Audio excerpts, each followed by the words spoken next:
I'm very pleased this afternoon to welcome back Tenon as our moderator for this afternoon session. Margaret O'Dwyer is a member of the Company of the Daughters of Charity of St. Vincent de Paul. She serves as the Daughters of Charity representative to the United Nations, where she works on issues such as climate-induced migration, human trafficking, homelessness, the impact of extractive industries, and finance for development. Her past ministry experiences include 10 years in the Cook Islands, a nation located in the South Pacific. Welcome, Margaret O'Dwyer.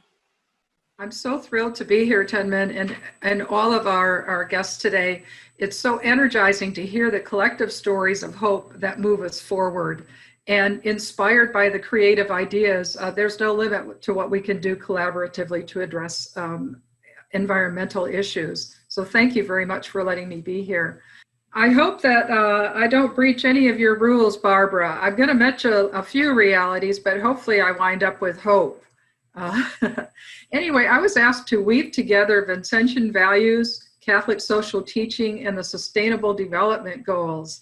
And I hope to do that in a way that creates a chord that we can follow as we move forward in coming up with creative solutions. I received a poem earlier in the year from a young woman in Ghana who survives on the streets.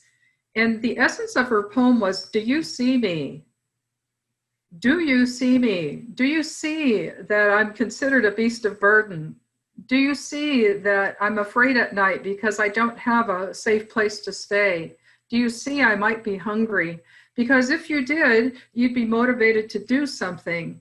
And she obviously felt a sense of indignity that people didn't see her. I often wonder if Earth would ask us the same question, "Do you see me?" And Kevin Colley reinforced that last evening when he said we need to pay attention, because if we could see, if we understood what people in other parts of the world experience, it would help us to frame a response. And here, Barbara, here's the challenging, the negative, but the reality. Do we see that an area the size of Portugal is deforested every year, that a third of the world's fish stocks are overfished, the equivalent of a dump truck of garbage goes into the ocean every minute, 75% of the Earth's land is degraded, a significant percentage of wildlife has disappeared, and September 2020 was the hottest September on record. As well, I had to mention coral reefs from being in the Cook Islands. Half the coral reefs are severely damaged or gone. But we cannot only look at the negative. As Barbara indicated, we're inspired when we understand what other people are doing. We see that there are possibilities and it moves us forward. When we see what's happening, it leads us to reflection and action that evokes hope. It's kind of embraced in this quote from Brooke Medicine Eagle that there is hope if people begin to understand that we are caretakers of this planet. One framework for seeing are the values, the Vincentian values, Catholic social teaching, and some principles from the Sustainable Development Goals. The first one that you all know,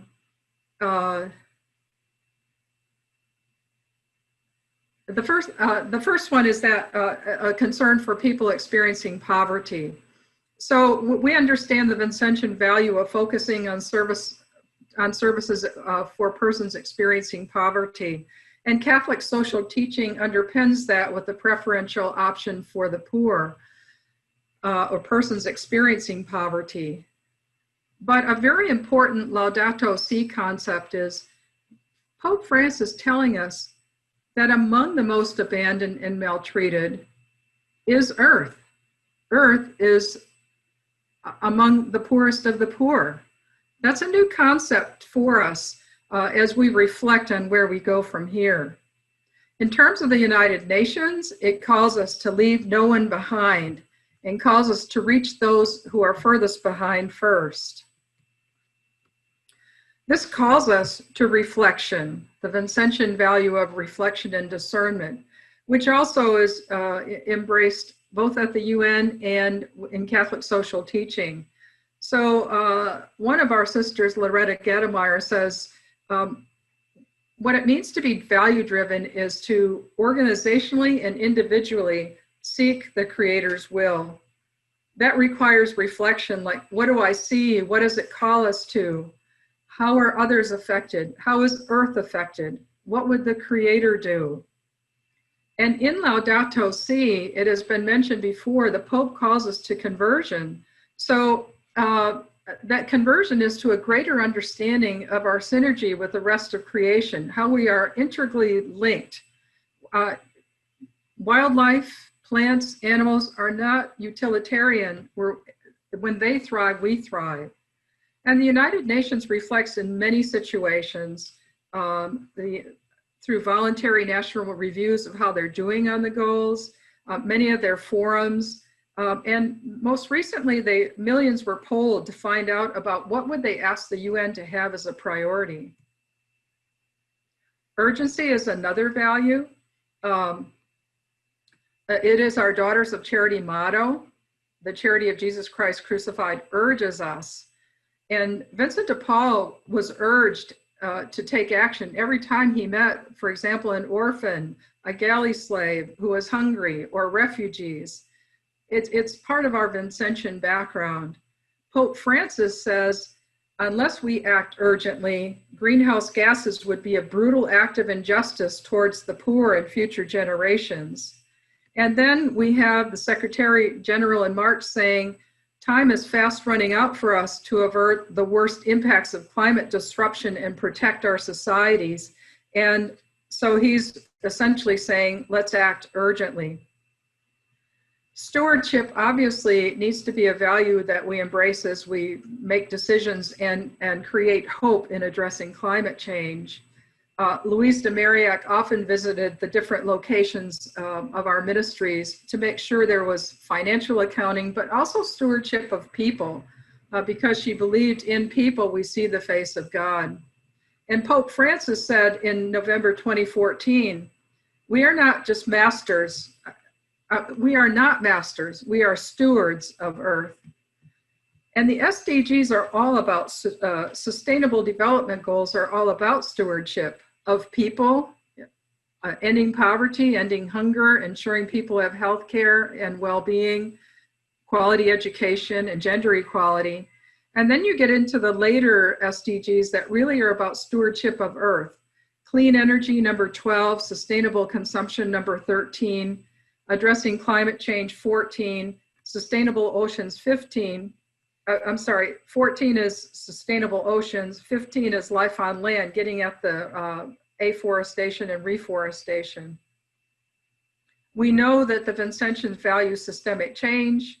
Catholic social teaching also tells us within Laudato Si that as we come up with solutions, we have to understand we're dealing with systems of nature and systems of society. And the Sustainable Development Goals and responses to them call the UN and countries to structural transformation. We're further called to zeal. Rosalie Rondeau, when she stood on barricades in Paris, said, stop all this madness. Don't I have enough widows and orphans to deal with? It takes passion. It takes kind of the stubbornness that Barbara was talking about. Caritas in Veritate is an encyclical that called us to be courageous and generous in our engagement in the field of justice and peace. And the president of Ghana, who is a co-chair of the Secretary General's Advocates for the SDGs, said earlier this year, even though some of the SDGs have been eroded, it should not deflate our efforts. We need to accelerate them and deepen them now. Carol spoke a great deal on collaboration. We see that with the 13 Houses campaign. We see that in the DePaul Sustainability Program and in today's very program. We can accomplish more together. And then we see both in the latest encyclical Fratelli Tutti called to be dreaming as a single human family. And then Southern African bishop saying everyone's talents and involvement are needed to address environmental issues. The UN, in terms of collaboration, speaks of Sustainable Development Goal 17, which Lydia mentioned, partnership for the goals. Let's work together to achieve the goals. Simple lifestyle, as we reflect on changing our lifestyle to protect Earth, we're called to a simple lifestyle, which Elizabeth Seton valued when she said, live simply so that all may simply live. And Pope Francis in Laudato Si again calls us to a simplicity which helps us appreciate the small things. Sustainable Development Goal 12 calls us to sustainable consumption and production. And responding to that, we find ourselves living simpler and consuming less. We must be inventive or creative in addressing environmental issues. Vincent de Paul said, love is invented to infinity. And we saw throughout this whole workshop, whole webinar, creative projects that inspire us to even be more creative. In Laudato Si, Pope Francis talks about how if there was a consensus on different issues, we could be creative in addressing things like pollution and energy use and managing marine and forest resources. And then Antonio Guterres earlier this year said, questions in terms of the debt crisis require bold and creative answers. And he would say the same about climate issues. Father Memo reinforced the idea of relationships last night. Vincent and Louise could easily relate to paupers or princes. Relationship was what it was all about, all for ensuring service of people experiencing poverty. And in the encyclical Laudato Si, you see the word relationship 71 times. Ban Ki-moon on his road to dignity said that it's not a burden that we face challenges, it's an opportunity to forge new partnerships and alliances that can work together. There are other values, the common good, dignity, presence, humility, being effective in our choices of how we respond, justice, compassion, and respect. Ban Ki-moon in his document, The Road to Dignity, issued in December of 2014, said, hey, we're faced with a choice. Just the very name of the document, The Road to Dignity, meant that the UN was looking at how can we ensure that all experience dignity. And he said, look, we can end poverty or hunger, or we can slip into despair. Let's choose ending it. And he calls young people to be the torchbearers. So the young people on this event, I really commend you for being involved, because you're the torchbearers for the future so that we leave no one behind. The UN came up with the Sustainable Development Goals in 2015. I think you are probably very familiar with them. And in terms of the environment, we have the hope that the UN is addressing them and encouraging countries to, with 4 primary goals, SDG 12, and that gets into efficiently using our resources and managing them, having the global food waste, which now is about 1.6 billion tons, and I'm pleased that the World Food Program received the Nobel Peace Prize.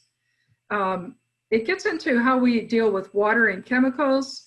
It gets into reducing waste through recycling, and encourages companies to use sustainable practices. You're probably familiar with SDG 13, climate action, that a lot of it relates to resilience and mitigation, awareness raising, adapting to natural disasters, but also mobilizing money to help developing countries and to work in helping the capacity of what used to be called small island developing states, but now are called big ocean states. And then we have SDG 14 that calls us to prevent marine pollution, develop more marine parks, stop acidification, regulate harvesting and end overfishing, and prohibit certain kind of fishing subsidies. SDG 15 gets into the issues that Barbara talked about afforestation, reforestation, and managing sustainably different areas of land on Earth, and also to end poaching and trafficking of wildlife. So there is hope in projects like the Green Wall Project in Africa, which is trying to plant trees over about 4,800 miles all across the southern part of the Sahara. A cinematographer saw that massive numbers of manta rays, it's not saving marine life, it's saving marine life. But vast numbers of manta rays were being destroyed for their gills. And he did some filming to help personalize the manta rays to the local community, had a large group of local people gather, showed a film, so the children started to become more interested in the manta rays, and eventually the manta rays became much more protected. It's a grassroots effort to promote change.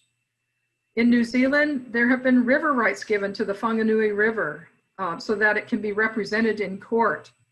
Bolivia has adopted similar laws related to the environment.